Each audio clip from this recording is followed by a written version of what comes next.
Hello everyone, welcome back to another explosive episode of Nuclear Revenge, the series where justice isn't just served, it's obliterated. Here we dive into the most extreme stories of revenge, the kind that scorches earth and leaves no bridges unburned.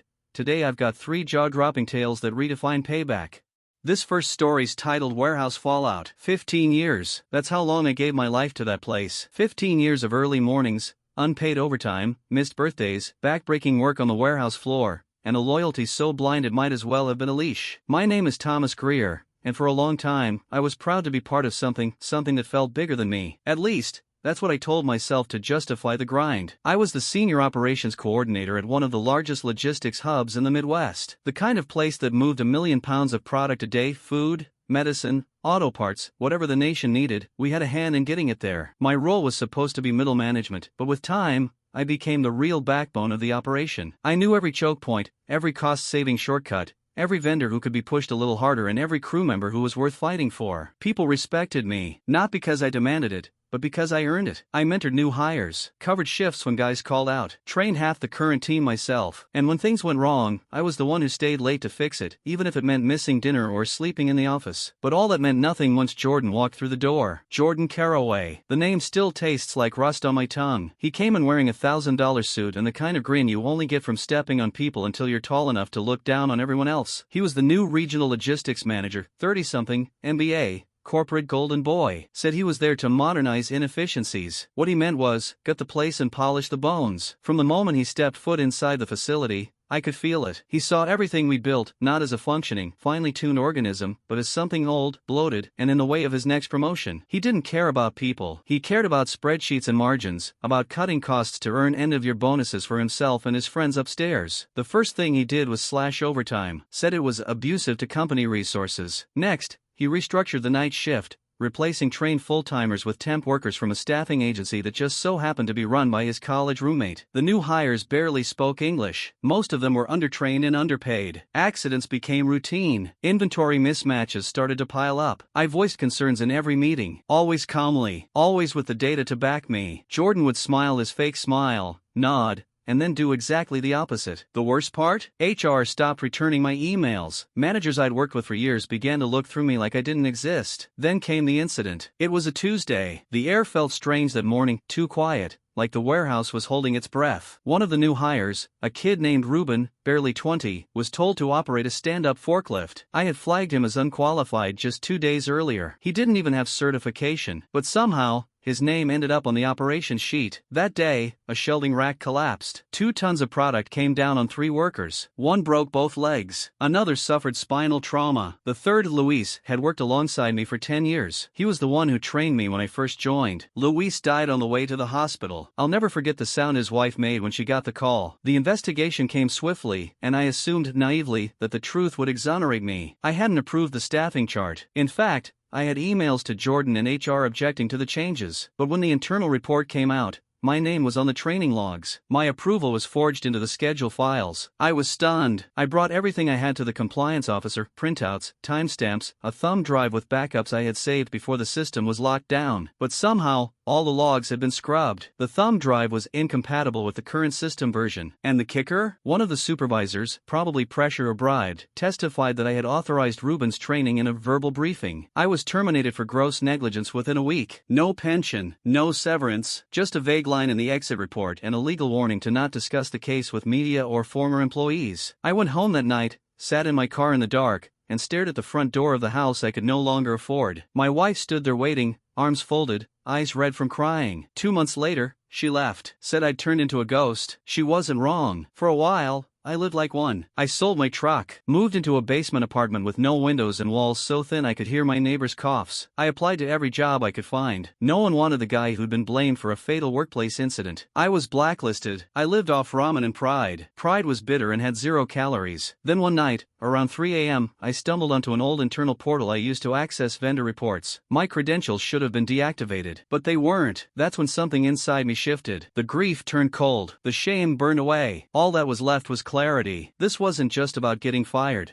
This was sacrifice. They sacrificed me to protect their bottom line. A man died, and the one who tried to stop it got crushed for it. Jordan thought he'd won. He didn't realize what he'd created. He didn't realize he'd turned the most dependable gear in the machine into the very thing that would tear it apart. Once I realized my login credentials still worked, I didn't sleep for 3 days. I was in. The company had migrated some systems to new software, but most of their skeleton was still the same. They were too cheap to fully overhaul it, relying on old frameworks wrapped in shiny interfaces. That meant most of the critical infrastructure, inventory tracking, route optimization, scheduling, personnel logs, still ran on protocols I'd written scripts for during my time there. And no one noticed I was watching. I set up remote scraping bots on a burner laptop. I harvested emails, schedule change histories, payroll alterations, vendor invoices. I mapped every discrepancy and noted every shady name that popped up more than once. Jordan's signature was all over internal memos that adjusted the training logs and authorized off-books payments to a company named Lindstride Consulting. Lindstride didn't exist in any public registry, but their checks cleared. Through a buddy I'd done IT work for years ago,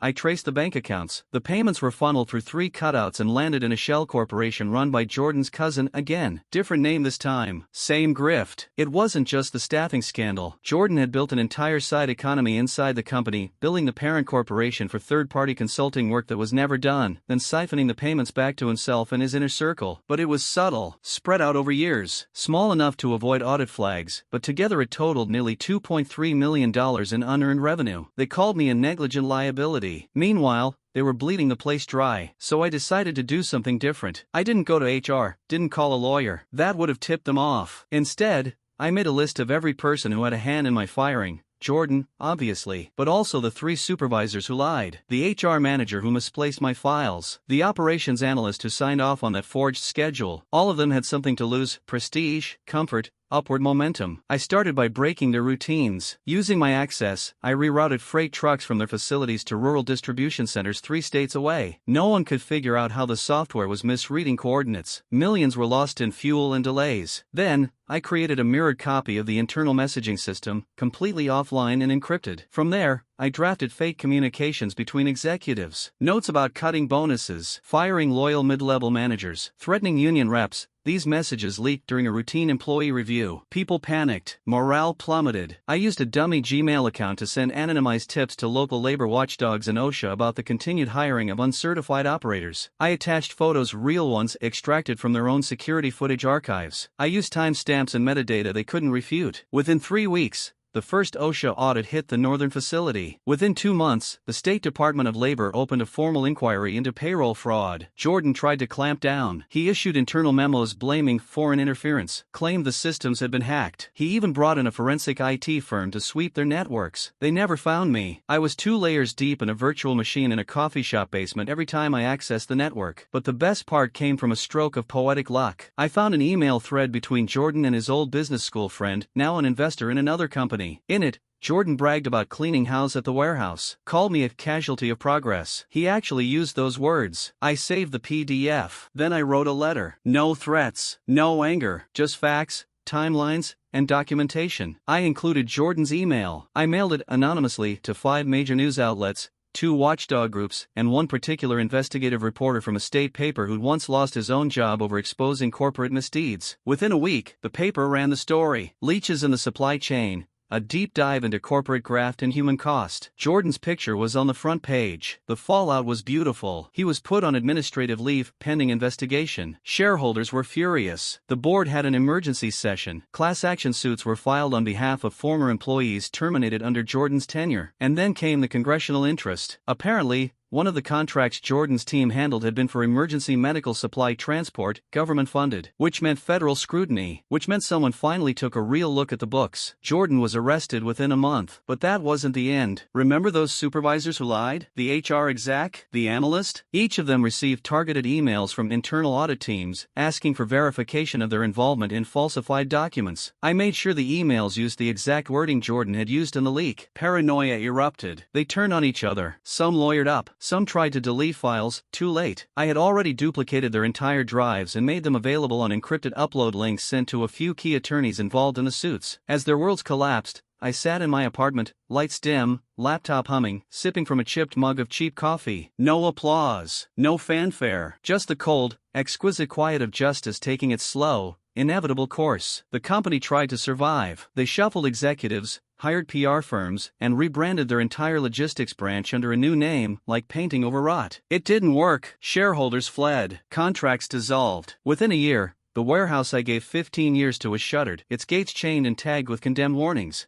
This next story is titled They Stole My Family Store. I made their lives rot from the inside out. I'm Elliot. I used to run a small-town grocery store inherited from my father, a place where everyone knew your name, where you could count on folks waving when you passed by, where you believed, naively, that decency meant something. That belief shattered 6 years ago, on a gray morning when the bank foreclosed on my store. I didn't lose it because of some market crash or bad inventory. I lost it because of 4 people who made a game out of my ruin. Their names don't matter here, but for the sake of clarity, I'll call them what they called themselves, the Orchard Club. They were a clique of local professionals, an attorney, a mortgage officer, a county clerk, and a retired land developer who played chess with lives like mine for amusement. It started subtly. Permits I'd never heard of suddenly became urgent. My business loan was inexplicably refinanced with higher interest. My property taxes were corrected, doubling in 6 months. When I pressed for answers, I got stonewalled until I overheard them at a Rotary meeting, chuckling about how Elliot's place will make a fine parking lot for the wellness spa. That was the moment it all clicked. I'd always believed I was just unlucky, that the pylon of red tape, debt, and fines was random bureaucratic incompetence. But these people, these suits who dined on mahogany and sipped bourbon while talking about farm-to-table ethics, they'd orchestrated it. They were systematically bankrupting small businesses on Main Street, scooping up the properties for pennies, and reselling them under shell corporations for projects they already had contracts for. I went bankrupt within 8 months. My father's sign came down. My freezers were sold to a chain supermarket. The family portrait that hung behind the register, the one with me at 5, holding a peach bigger than my face, was thrown in the dumpster. I didn't sleep right for a year, but I didn't drink. I didn't disappear. I didn't go quietly. I planned. For 5 years,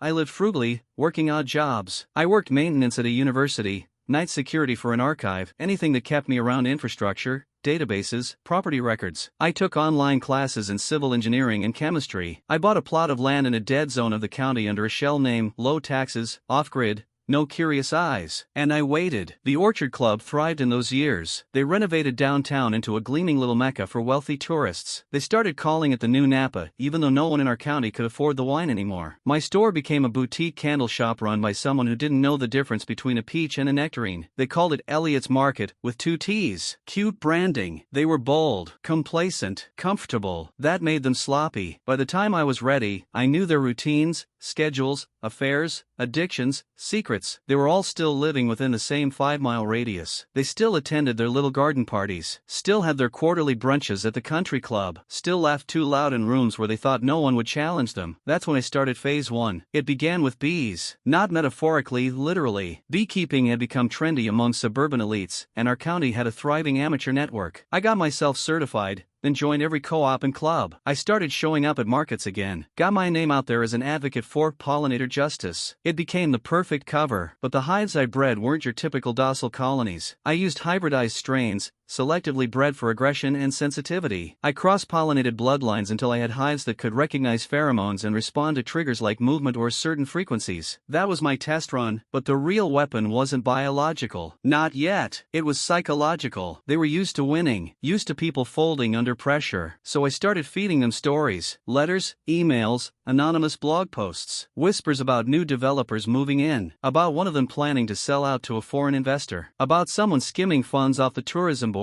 None of it true, but I planted it just right, deep enough to fester, shallow enough to rise in the heat of ego. By the end of that summer, the Orchard Club wasn't talking to each other. They started accusing one another of betrayal. The brunches stopped. Lawyers got involved. But that wasn't the revenge. That was the tilling of soil. The harvest came later. The thing about land, real land, is that it doesn't forget. You can bulldoze over it, build condos, pave walkways with artisan stone, but the roots remember. And I had roots, deeper than any of those parasites knew. After breaking up the Orchard Club internally, I moved on to phase 2, exposure. I started with Ronald, the mortgage officer. He was the easiest mark. Greedy, careless, always padding his books. Years ago, he denied refinancing for a dozen business owners, mine included, claiming risk assessments and policy. But through a dummy company, he turned around and offered sweetheart loans to shell buyers linked to the Orchard Club. It took 2 months of digging, but I got the paper trail. A fake subpoena got me the rest. I printed a full dossier and mailed it to 3 separate agencies, the State Finance Board, the IRS, and a local journalist with a chip on his shoulder and a podcast desperate for listeners. Then I sat back. Ronald was arrested at the golf course. It made the local paper, right under a feature about artisanal olive oil. Next was Georgia, the county clerk. Everyone loved Georgia. She hosted community fundraisers and cried at parades. But Georgia had a taste for kickbacks. Developers would leave little envelopes in her mailbox, and zoning permits would disappear, magically adjusted to fit new luxury needs. I didn't need to catch her red-handed. I just needed to reintroduce doubt. I forged a letter from the district attorney's office and dropped it in her mailbox. I knew she'd panic. She always did. Within 24 hours, she shredded every record she had legally and illegally maintained. The next day, I uploaded the security footage of her doing it. I left a single, unsigned note on her office desk that read, "You reap what you sow." She took a leave of absence that turned permanent. That left two. Harold, the retired developer, had no active deals on the table, but he owned 11 properties under 7 different LLCs, all structured to exploit tax loopholes. I made a spreadsheet of his holdings and cross-referenced them with building codes, tenant complaints, and tax records. Then I made one simple phone call to a local councilwoman who had built her career on tenant rights. I told her I had a scoop. I gave her everything. By winter, Harold's empire collapsed under code violations, unpaid taxes, and lawsuits. He tried to sue for defamation. The suit got laughed out of court. But the crown jewel? Margot. The mastermind, the one who smiled the whole time I was drowning, told me sometimes you have to adapt or be eaten while sipping from her stemless glass of Zinfandel. The one who walked through my store on auction day and told her assistant to burn the floorboards. 2. It smells like failure. Margot wasn't careless like the others. She kept her hands clean, her records encrypted, her tracks swept. But she had one weakness. She couldn't stop buying land. That's where phase 3 began. I'd spent 5 years building my trap. Remember that off-grid plot I bought? It wasn't just for hiding. I'd been cultivating it. Beneath it, I had buried hundreds of pounds of treated compost, organic material mixed with invasive mold strains. I'd refined them over years, stolen from abandoned agricultural trials, laced with my own modifications. Above ground, the land looked perfect, fertile, lush, a gold mine, and I leaked the sale. I made it seem like I'd inherited a piece of old family land, and I was quietly looking to sell it cheap to avoid probate. I listed it through a fake broker, knowing exactly how Margot operated. She loved a secret deal, especially if it looked like a steal. She bought it within a week. 2 months later, the land turned. First, the vineyard she tried to plant refused to root. Then, a black fungus began eating through her irrigation. The barn she built began to crumble, fasteners degraded,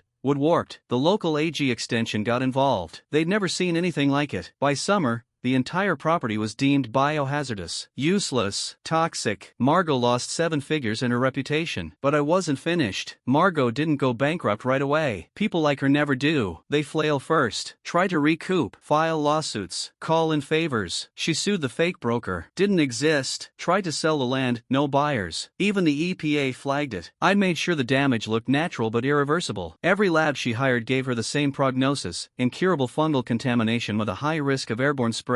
She couldn't even walk the property without a respirator. And I never laid a single hand on her. But I did visit. One afternoon, I saw her at the town's only cafe, sitting alone for once, staring into her tea like it might tell her something. Her eyes were tired in a way wealth can't fix. Her posture bent like something had finally begun pressing down on her soul. That was when I knew I had to end it properly. So I walked up and sat across from her. She didn't recognize me at first. I'd aged, grown a beard, looked like someone who knew how to let the world rot at its own pace. When she realized, her face twitched. "Elliot," she said softly, "what do you want?" I leaned in. "I want you to remember something," I said. "The smell of peaches." She blinked. "What?" "The store," I said. "You stood there and said it smelled like failure. But you were wrong. It smelled like harvest. Like decades of real labor. You didn't just steal a business. You erased a legacy." She scoffed. "This is about a store?" "No," I said. "This is about rot. You sowed it everywhere you went. I just made sure it bloomed where it belonged." I left her sitting there, trembling. A week later, her name appeared in a real estate column. She'd sold her last property at a loss and left the state. Disgraced. Alone. I heard rumors she tried to start a new project down south. But word gets around. Fungus is persistent. So are reputations. As for me, I didn't rebuild the store. That chapter was done. Instead, I used what I'd learned. Bought a farm, real land this time. Clean, honest, raw. I grow figs now. Figs and lavender. Things that thrive quietly, deeply, away from the spotlight. Some evenings, I sit on the porch with a glass of cider and watch the sunset over my fields. And I think about the Orchard Club, about how they use the language of growth and prosperity while choking out every root but their own. This last story is titled "She Took My Kid, Then Slept with My Accountant." My name is Darren. I used to be someone, a husband, a father, a business owner, a man with purpose, with people who depended on him. I wasn't rich, but I was content. And that, as I learned, made me a target. I met Rachel in college. She was clever, magnetic, someone who made every room feel smaller when she entered it. We married at 24. By 26, we had a daughter, Mia. I opened a boat repair and rental shop by the lake where I'd spend my own childhood summers. I built it with my hands, refinished hulls, replaced motors, hauled driftwood by the ton just to make the shoreline clean. It was modest, but I loved it. I loved them. At first, Rachel was supportive. She helped with the books, greeted customers when I was in the garage. But something changed around year 8 of our marriage. She got distant. Not angry, not cold, just detached. Like she was watching a movie she didn't care for anymore but didn't want to turn off. She started spending weekends in the city, visiting an old college friend named Marla, she said. She stopped asking about the shop, and she stopped looking me in the eye during dinner. I knew something was wrong. You don't ignore signs like that if you've lived any kind of real life. Still, I was a fool. I waited. Then came the fire. It was in February, a freak short in the power relay box. My entire back warehouse went up in smoke. 8 boats destroyed, thousands in parts. Insurance helped,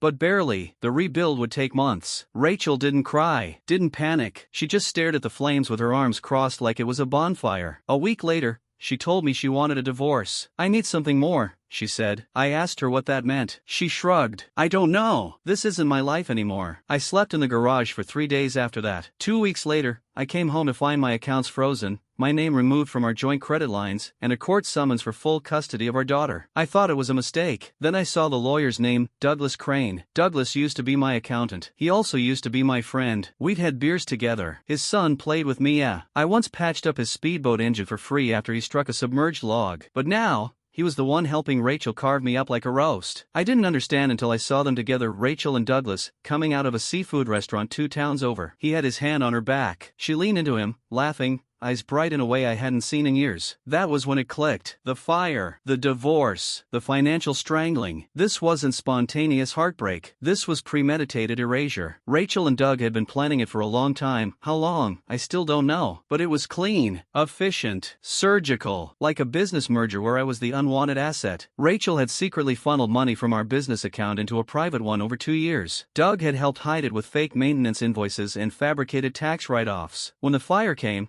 she was ready with a second apartment already leased in the city, a new number, and a full legal assault to take Mia and whatever scraps were left of my life. And it worked. The judge ruled that Mia would live with her full time. I got every other weekend, supervised, because Doug, scum that he is, had hinted at anger issues and unresolved trauma. Lies, but enough to stick. I lost the house, lost the business, lost my daughter, and no one said a word. Not my friends, not Rachel's parents, not even Mia, who was too young to understand why Daddy never smiled anymore. I spent a year walking through a graveyard of everything I'd ever built. The only thing left intact was my body, and even that felt like borrowed property. But that was the year I learned something important. If you lose your life in the fire, you don't run from it. You become it. I didn't start planning revenge right away. That's a lie people tell to feel dramatic. At first, I just wanted to stay alive. For Mia, mostly, I still saw her twice a month. She didn't smile as much anymore. She asked why I didn't live with her and Mommy. I told her, gently, that sometimes people change, and it wasn't her fault. It was mine, for trusting the wrong people, for not noticing the decay sooner. When she left after each visit, I felt like I was losing her all over again. Every 2 weeks, like drowning in slow motion. I worked odd jobs, freight loading, boat salvage, seasonal docks. I scraped together just enough to rent a room above a bait shop 3 towns down from where my business used to be. The owner, Jimmy,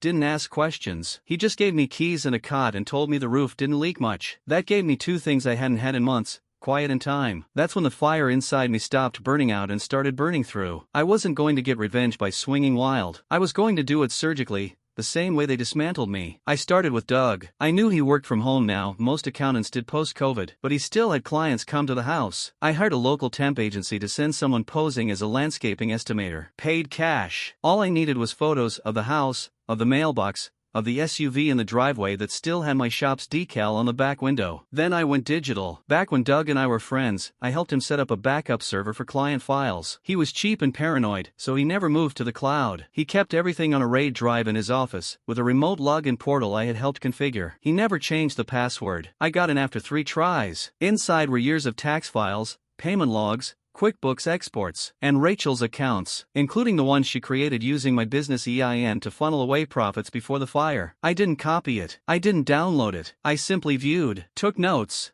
Then, I logged into an old secure file drop account I used when we shared documents. I uploaded one very specific folder, containing 6 financial inconsistencies tied directly to Doug's other clients, all of them business owners with large expense write-offs and suspiciously low audit risk. Then I made 6 anonymous reports to the IRS whistleblower program. That was the first match. While that simmered, I focused on Rachel. She worked now, part-time, as a communications director for a mid-sized real estate firm, one that prided itself on family values and ethical service. I compiled everything: the infidelity, the misappropriated funds, her use of company vehicles for personal trips, verified through license plate scans on a pay-by-plate parking site I subscribed to, and her regular meetings with Doug at a motel 45 minutes from town, all sent anonymously to her boss's wife, the company's co-owner. I didn't have to wait long. Rachel was fired for violating internal ethics clauses within 2 weeks. Doug's audits began soon after. I watched as his SUV vanished from the driveway, saw moving boxes appear on the porch. Word spread through the local business circle that he was being investigated for fraud, and 4 of his clients had severed ties in fear of liability. But I wasn't finished, because the most important part wasn't their money or their reputations. It was Mia. They'd stolen her from me by painting me as unstable, dangerous. So I rebuilt myself, started therapy, documented everything, became a certified instructor for youth sailing, built a clean employment record, kept a journal of every visit,